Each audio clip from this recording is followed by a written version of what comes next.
वे कुछ खरता धरता नहीं था बिल्कुल भी, बहुत खाता था। तो उसके भाई उससे बहुत परेशान रहते थे। परेशान रहते तो एक दिन की बात है कि एक संत उसके घर पर आए।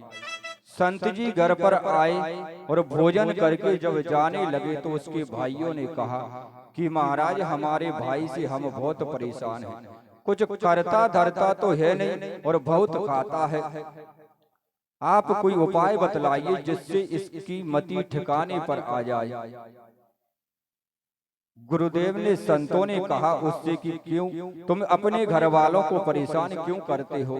तो उसने कहा कि महाराज, मुझसे कुछ कार्य होता नहीं है और मैं बहुत खाता हूँ, इसलिए हमारे परिवार में झगड़ा होता है मुझसे। गुरुदेव ने कहा कि तुम एक काम करो, मेरे साथ चलो। उस व्यक्ति से कहा कि मेरे साथ चलो, तो वह कहने लगा कि मुझे भोजन कितनी बार मिलेगा? मैं दिन में 4 बार खाता हूँ। संत ने कहा कि जितनी बार भूख लगे उतनी बार भोजन करना और तुझ पे जो भी सेवा बन जाए वह करते रहना और मेरे साथ चल। तो अब भोजन की कही कि जितनी बार भी भोजन करना है करते रहना। तो वह गुरुदेव के साथ आश्रम आ गया। आश्रम में आकर के रहने लगा। एक दिन आश्रम में भंडारा चल रहा था, तो भंडारे में वह भी पंक्ति में जाकर के बैठ गया। तो एक साथ 4 पंक्ति उठ गई, लेकिन वह उठने का नाम नहीं लेता, इतना खाता जाता है। परसने वालों से कहता है कि दाने दाने पर लिखा, खाने वाले का नाम दाने दाने पर लिखा। तो परसने वाले कहते हैं कि भैया तू तो ये बोल कि बोरे बोरे पर लिखा, खाने वाले का नाम बोरे बोरे पर लिखा, खाने वाले। इतना खाता है, परसने वाले भी परेशान। एक दिन की बात है कि आश्रम में एकादशी का व्रत था। भोजन ही नहीं बना, आश्रम में भोजन ही नहीं बना। तो गुरुदेव से कहा कि गुरुदेव मुझे भोजन चाहिए। गुरुदेव ने कहा कि पुत्र, आज तो एकादशी है निर्जला और आज तो भोजन बिल्कुल बनेगा नहीं, तुझे तो भूखा ही रहना पड़ेगा। वह कहने लगा कि महाराज, मैंने पहले ही कहा था कि मैं दिन में 4 बार भोजन करता हूँ और आपने कहा कि जितनी बार भूख लगे तब करना, और आज आप मना क्यों करते हो? मुझे तो भोजन चाहिए। गुरुदेव ने कहा कि तू एक काम कर, सूखी सामग्री ले जा और नदी के किनारे जाकर के सुंदर जगह पे जाके बना लेना और भगवान को भोग लगाना, फिर स्वयं खाना। आज गुरुदेव ने उसे कुछ सामग्री दे दी। सामग्री को ले जाकर के वे नदी किनारे पर भोजन बनाता है। भोजन बना के आज उसे गुरु की याद आ गई। गुरु ने कहा कि पहले भगवान को भोग लगाना, तब स्वयं पान खाना। तो आज गुरुदेव की बात को याद करके भगवान को भोग लगाता है और भगवान को बुलाने लगता है। किस प्रकार से? ओ राजा राम आइए, सीता राम आइए, भोजन भोग लगाइए। ओ राजा राम आइए, प्रभु राम आइए, मेरे भोजन का भोग लगाइए। ओ मेरे भोजन का भोग लगाइए।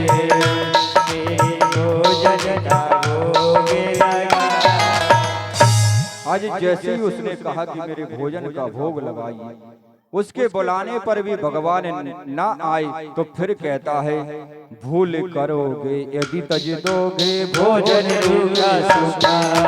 भूल करोगे यदि तज दोगे भोजन रूखा सूखा। आचमनी और गाना आरती यहाँ यही में मानी। आचमनी और गाना आरती यहाँ यही में मानी। आचमनी और गाना आरती यहाँ यही में मानी। आचमनी गाना आरती राम आइए, प्रभु राम आइए, मेरे भोजन का भोग लगाइए। भूल करोगे यदि तज दोगे भोजन रूपे सूखे।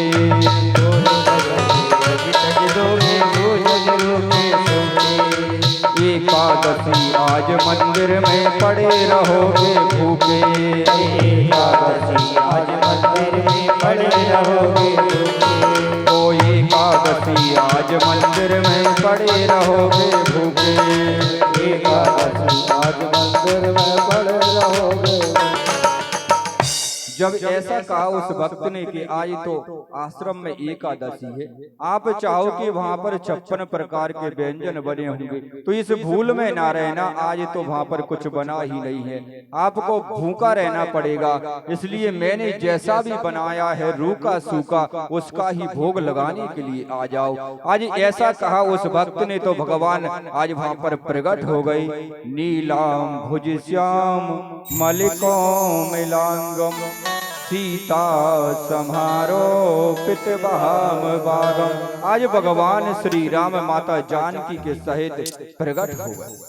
उस भक्त ने देखा कि मैंने एक को बुलाया और ये तो 2 आ गए, अब मैंने भोजन 2 लोगों का बनाया है, तो अब तो मुझे ही भूखा रहना पड़ेगा। तो उस वे विचार करने लगा कि चलो ठीक है, भगवान है, दोनों को ही भोजन कराए देता हूँ।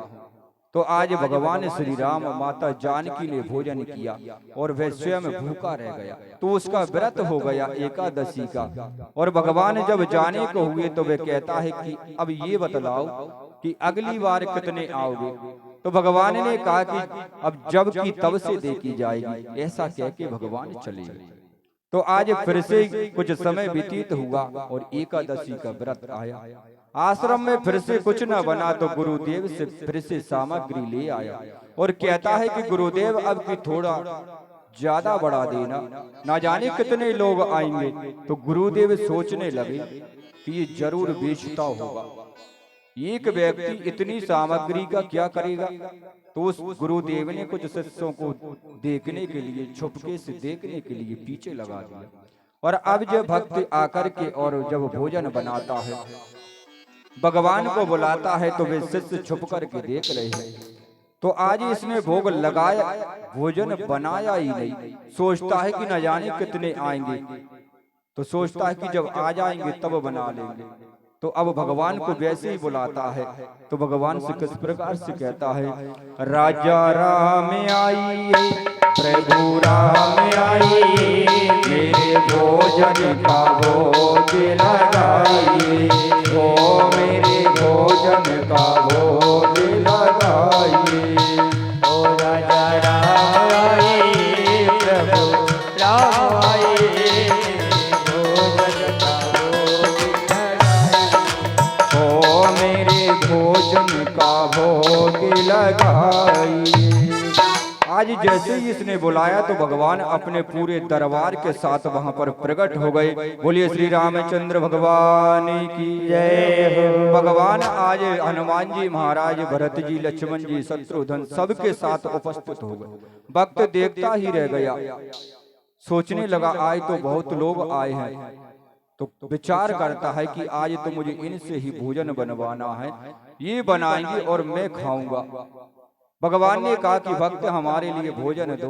तो वे कहने लगा कि आज तो मैंने बनाया ही नहीं, क्योंकि पता नहीं था कि कितने लोग आएंगे, इसलिए अब आप बनाओ और मैं खाऊंगा।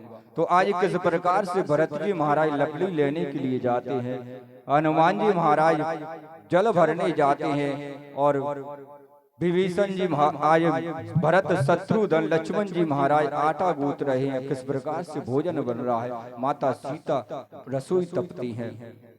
भरत जी बढ़ारे बनाने लगे, भरत जी बढ़ारे बनाने लगे, भरत जी भंडारे बनाने लगे हैं। ओ लखन लाल लकड़ी लाने लगे हैं, लखन लाल लकड़ी लाने लगे हैं। भरत जी भंडारे बनाने लगे हैं।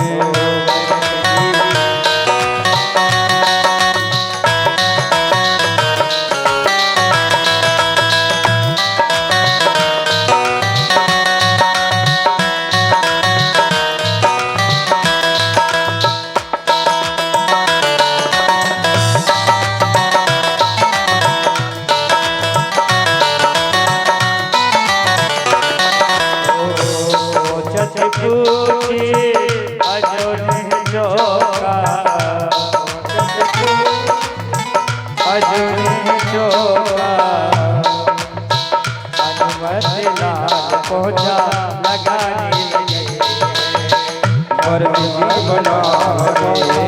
बनाने लगे भरत जी बनाने लगे ओ भरत जी बनाने लगे